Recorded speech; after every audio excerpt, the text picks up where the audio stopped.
In this model, I'll be exploring cell replication, and I'll be focusing on answering the following questions. What are the processes involved in mitosis and what is its outcome? What are the processes involved in meiosis and what is its outcome? And what is the importance of cell division for the continuity of a species, and how does this differ between the two processes?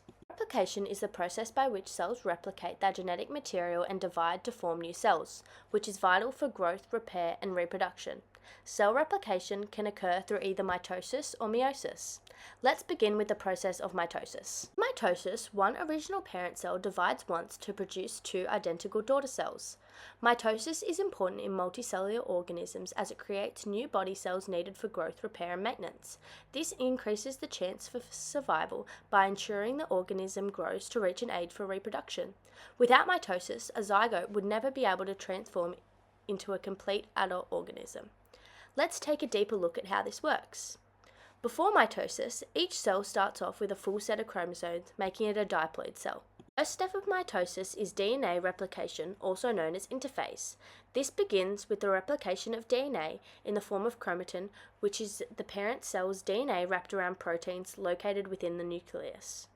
Next, while two identical chromatin pieces are still joined at the middle, they quickly shorten and thicken to form a chromosome, two chromatids connected by a centromere. This stage is called prophase. Metaphase is the stage in mitosis where chromosomes line up individually along the midline of the cell. Next, organelles called centrioles that float around in the cell move to opposite ends of the cell. The centrioles then release protein structures called spindle fibers. In the next stage, spindle fibers bond with the centromere of each chromosome, shorten and pull the chromatids apart and towards them on either side of the cell. This is called anaphase. Finally, in telophase, the cytoplasm pinches off and separates. This is called cytokinesis. The cell and nuclear membranes reform and the chromosomes uncoil to create two diploid daughter cells with identical genetic information and the same number of chromosomes as the parent cell.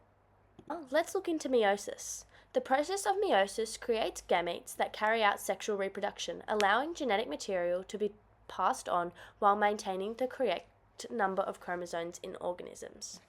Meiosis can be categorized into two parts, meiosis 1 and meiosis 2. We do this because during meiosis, one original parent cell divides twice to produce four non-identical daughter cells with half the amount of chromosomes as the parent, making the daughter cells haploid. Meiosis also allows for the continuity of a species as organisms can produce offspring with new gene combinations, creating a genetic variation as a result of recombination due to crossing over. This increases the likelihood for survival in the case of sudden environmental change.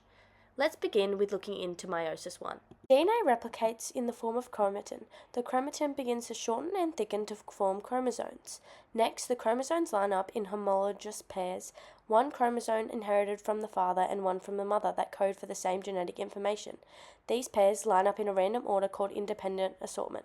Crossing over then begins to occur. Homologous chromosomes swap sections to produce new gene combinations, increasing the genetic variation among the daughter cells.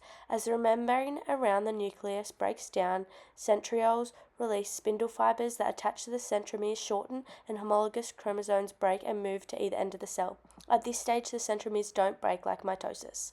The cytoplasm pinches off and separates, and the cell splits into two and division occurs. This two begins with chromosomes lined up individually along the midline of the cell. The centrioles on polar ends of the cell release spindle fibers that attach to the centromeres of the chromosomes. The spindle fibers shorten, the chromosomes break, and strands move apart to opposing sides of the cell. The cytoplasm then separates, cell and nuclear membranes reform, and chromosomes uncoil. This marks the end of meiosis. It was just amazing at visualizing scientific processes and concepts, simplifying complex ideas, and building an understanding that can be communicated. However, they can be limited. Let's analyze the success and limits of this model. This model uses simple terms and diagrams to explain and visualize cell division. This can be advantageous. However, this can also be disadvantageous as it oversimplifies the dynamic nature of mitosis and meiosis. Chromosomes typically are more complex than displayed in this model. They are 3D structures folded in highly specific ways, which is not visible. Similarly, during meiosis, it should be evident that one homologous pair differs in size and shape from another homologous pair. However, they have been shown to be the same size and shape. Whilst it accurately describes the concept of independent assortment of homologous pairs, it does not display the random orientation of homologous chromosome pairs during meiosis 1.